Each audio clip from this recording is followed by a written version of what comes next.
ఇస్తే గిట్ట బరాబర్ తీసుకొని అవసరమైతే గుంజుకొని, ఎందుకంటే మన డబ్బు ఆ ఆంధ్ర నుంచి తీసుకొచ్చిన డబ్బు కాదు. ఇక్కడ బతకతందుకు వచ్చినోడు కనీసం 3 సార్లు ఎమ్మెల్యే చేసినాం. 118 తాలూకాలు దొరల పాలైతే సిరిపూర్ కాన్స్టిట్యూన్సీ మాత్రం అదే ఆంధ్రోని పాలైంది కానీ కూడా ఈ సందర్భంగా తెలియజేస్తున్నాం. ఈ ఆంధ్ర నుంచి విముక్తి కావాలంటే, ఎందుకంటే ఈ మాట చెప్తున్నంటే ఆయన ఆంధ్రుడు అయినప్పటికీ ఇక్కడ మనం ఎమ్మెల్యేగా ఆదరించినాం, మనకేదో చేస్తాడని. కానీ ఇప్పటి వరకు మన ఆదివాసుల మీద, ఎస్సీల మీద, ఎస్టీల మీద, బీసీల మీద ఒక్కసారితోనే యావత్ రాష్ట్రం అంతా కూడా బహుజనుల స్ఫూర్తి తీసుకొని బహుజనులను చైతన్యం చేయకపోతే, ఆ మహనీయుల స్ఫూర్తి తీసుకోకపోతే మనకు ఏదైతే మా బహుజనుల ముందుకు పోలు స్వతంత్రం వచ్చి 75 సంవత్సరాలు అయినప్పటికీ ఇప్పటి వరకు మనని కేవలం ఓటు రూపంగానే మార్చుకుంటారు కాబట్టి అని ఆయన ఏదైతే 2,63,000 ఉద్యోగాన్ని వదులుకొని భోజనం చైతన్యం చేస్తూ రాష్ట్రం అంతా 118 కాన్స్టిట్యూన్సీ తిరుగుతూ ఇలా మన దగ్గరికి ఎమ్మెల్యే కాబోతాడు. కాబట్టి శివలింగపూర్ ప్రజలు, సల్సీపేట ప్రజలు మీరు పెద్ద ఎత్తున సార్ని స్వాగతించినందుకు మీ అక్కలకు, చెల్లెళ్లకు, మా కార్యకర్తలందరికీ కూడా పేరు పేరున జై భీమ్, రామ్ రామ్, నమస్కారం తెలియజేస్తూ, మిత్రులారా ఇక్కడ ఉన్న వాళ్ళందరూ ఆలోచించాల్సిన అవసరం ఉంది. ఏదైతే ఇప్పటి వరకు మన పరిస్థితులు ఇదే విధంగా ఉన్నాయి. గతంలో మీరు కూడా ఇక్కడ ఉన్న వాళ్ళనవచ్చు, ఆ రోజు మాకు ఓట్లు వేసిళ్ళు, కానీ ఆ రోజు మనకు సరైన నాయకులు లేక వివిధ పార్టీలలో పనిచేయడం జరిగింది.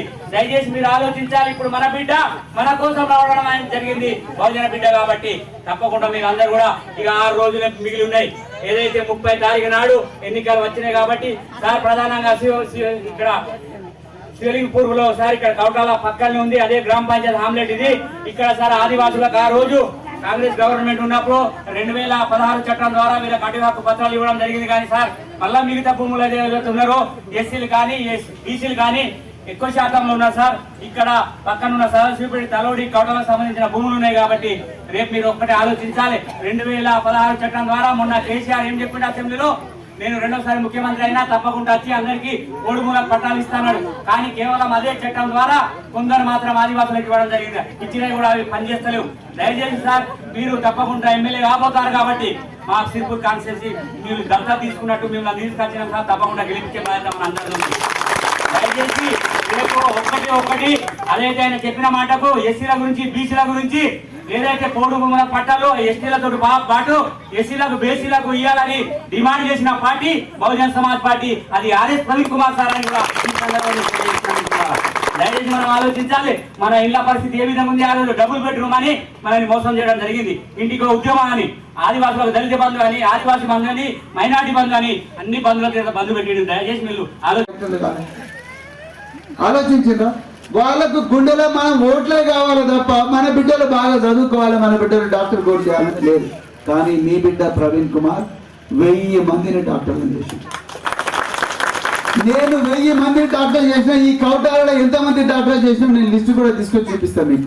1 సైడ్ కావాలి, ముత్తంపేటలో 1 సైడ్ కావాలి, కౌటాల్లో 1 సైడ్ కావాలి, మొగడ్ దగ్గరలో 1 సైడ్ కావాలి, అదే విధంగా ప్రతి గ్రామంలో కూడా 1 సైడ్ కావాలి మిత్రులారా. అప్పుడే ఈ దొంగలకు మన పాఠం చెప్తాం. హరీష్ బాబు వస్తున్నాడు, పాల్వాయి హరీష్ బాబు వచ్చి మా నాయన పాల్వాయి పురుషోత్తరం అది చేసిండు ఇది చేసిండని. నేను ఒక్కటి అడుగుతున్నా, మీ రేపెనల ఆదివాసీ బిడ్డలు మస్తు మంది ఉన్నారు, మీ గడి చుట్టూ వాళ్ళే ఉన్నారు, కొత్తగూడలో ముదిరాజు బిడ్డలు ఉన్నారు. మీ నాయన నిన్ను డాక్టర్ కోర్సు చేసి నిన్ను డాక్టర్ చేసిండు. మరి మా ఆదివాసులు రోజు మీ ఇంటి చుట్టే ఉంటారు. మీ పొలాలకు నాగలు కొట్టేది వాళ్ళే, మీ ఎడ్లకు మేతేసేది వాళ్ళే, మీ ఎడ్లకు నీళ్లు దాపించేది వాళ్ళే, అదే విధంగా మీ ఇళ్ళలో బండలు తుడిచేది వాళ్ళు. కూడా గ్రామస్తులందరూ రాత్రి మీటింగ్ పెట్టుకున్నారు. మీటింగ్ పెట్టుకొని ఈసారి నవంబర్ 30 తారీఖున 5 రోజుల తర్వాత ఓట్లు వస్తున్నాయి. ఈసారి ఊర్లో ఎవ్వడు కూడా వేరే గుర్తులకు ఓట్లేసే పరిస్థితి లేదు. అందరూ కూడా ఒక్కసారి ఈసారి అన్ని వదులుకొని మన బిడ్డగా, మన గొంతుకగా ఉంటాను వచ్చిండు. ఇన్నిసార్లు ఒక దొంగలకేసినాం. ఒక్కసారి మన బిడ్డగా వస్తున్న ఉద్యోగాన్ని వదిలిపెట్టుకొని 7 సంవత్సరాల నౌకరీ త్యాగం చేసి 2,63,000 రూపాయల జీతం వస్తున్న దాన్ని గడ్డిపోచేలాగా చెత్తకుండిలా పడేసి మన బిడ్డగా వచ్చిన ఆయనకే ఓటేద్దాం. ఎవ్వడు కూడా యాపలు కూడా ఆ విషయాలు పోడు భూములకు పట్టాలైనా, అదే విధంగా మరి ఎస్సీలకు, బీసీలకు కూడా పట్టాలు వచ్చే విధంగా, పోడు భూములకు పట్టాలు వచ్చే విధంగా, ఫారెస్ట్ వేధింపులు తగ్గే విధంగా ప్రతి ప్రభుత్వ ఆఫీసుల్లో ఆదివాసీ బిడ్డలకు కూడా అందరితో సమానంగా, అందరూ బహుజనులకు సమానంగా గౌరవం దొరికే విధంగా మీ అందరి గొంతుకగా, మీ అందరి బిడ్డగా, మీ అందరి నాయకుడిగా నేను రేపు మీరందరూ ఏను గుర్తుకు ఓటేస్తే అసెంబ్లీలో కూర్చోబోతున్నా మిత్రులారా. ప్రవీణ్ కుమార్ ఎమ్మెల్యే అయితే ఈ చెల్లెలు ఎమ్మెల్యే అయినట్టు, అవునా కదా? నీకు ఎమ్మెల్యే కావాలంటారు. ఏను గుర్తుకు నువ్వు ఓటేస్తే నేను నీ ప్రతినిధిగా అసెంబ్లీలో కూర్చుంటావు, నువ్వు గ్రామంలో నా ప్రతినిధిగా ఉంటావు. అర్థమైందా మిత్రులారా? ప్రవీణ్ కుమార్ కు ఓటేస్తే మీరందరూ ఎమ్మెల్యేలు అయినట్టే. అర్థమైందా? మన పిల్లల జీవితాలు బాగుపడతాయి. ఎన్ని రోజులని భయంతో బతకాలి.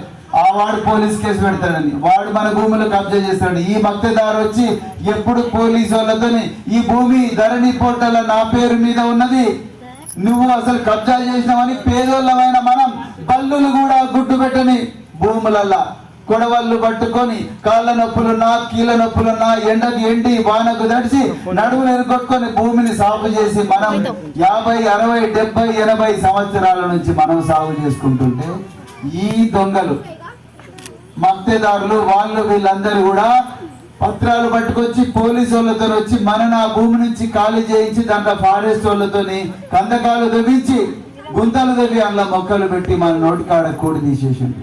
మనం ఏమన్నా 1000 ఎకరాలు అడిగినామా? మనం ఫామ్ హౌస్లు కావాలని అడిగినామా? మాకు తిండి పెట్టే భూమి, ఆ భూమి మాకు ఆ 1 ఎకరం 2 ఎకరాలు మాకు ఇవ్వని అన్నాం. మండువల కోనేరు కోనప్పనో కేసీఆర్ ఎర్రవెల్ల పెట్టుకున్నట్టుగా మరి 300, 400 ఎకరాల భూమి అయితే మనం అడగలేదు కదా. ఒక్కసారి ఆలోచించండి. మన సమస్య అంతా కూడా భూమి సమస్య. ఆ భూమి సమస్యను మీరు ఎమ్మెల్యేగా గెలిపించిన తర్వాత తప్పకుండా తీర్చిదిద్దుతారు. అది మొట్టమొదటి సమస్య. రెండవది ఎస్సీ సోదరులు, బీసీ సోదరులు కూడా తరతరాలుగా పోటీ చేసుకుంటూ బతుకుతున్నారు. వాళ్ళకు కూడా హక్కు పత్రాలు వచ్చే విధంగా రాత్రింబవళ్ళు పోరాడతా. తప్పకుండా మీ చేతుల్లో హక్కు పత్రాలు బరాబర్ పెట్టబోతున్నాను. అదే విధంగా మిత్రులారా, మూడవది మన పిల్లల చదువు. మన పిల్లలందరూ కూడా బాగా చదువుతున్నారు. వాళ్ళు డిగ్రీలు చేస్తున్నారు, పీజీలు చేస్తున్నారు. కానీ మళ్ళీ కౌటాల మార్కెట్లో హమాలి పని చేస్తున్నారు. కౌటాల మార్కెట్లో లారీలకు క్లీనర్లుగా ఉంటున్నారు. అదే విధంగా మంచిర్యాల పోయి భూస్వాముల దగ్గర, ఆసాముల దగ్గర అడ్డా కూలీలుగా పనిచేస్తున్నారు.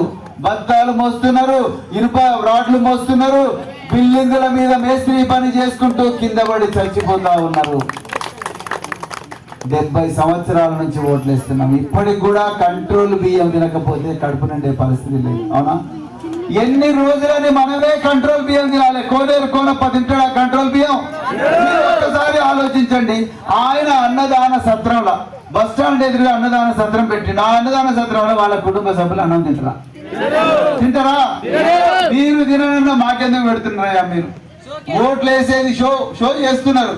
మీకు వాళ్ళు ఎవరికైనా ఎప్పుడు మేము అంబలు అమ్మినాం, అంబలు ఇచ్చినాం, అన్నం ఇచ్చినాం, మేము అంబలు అడిగినాం, మాకు ఉద్యోగాలు అడిగినాం, మా భూముల మీద పత్రాలు అడిగినాం.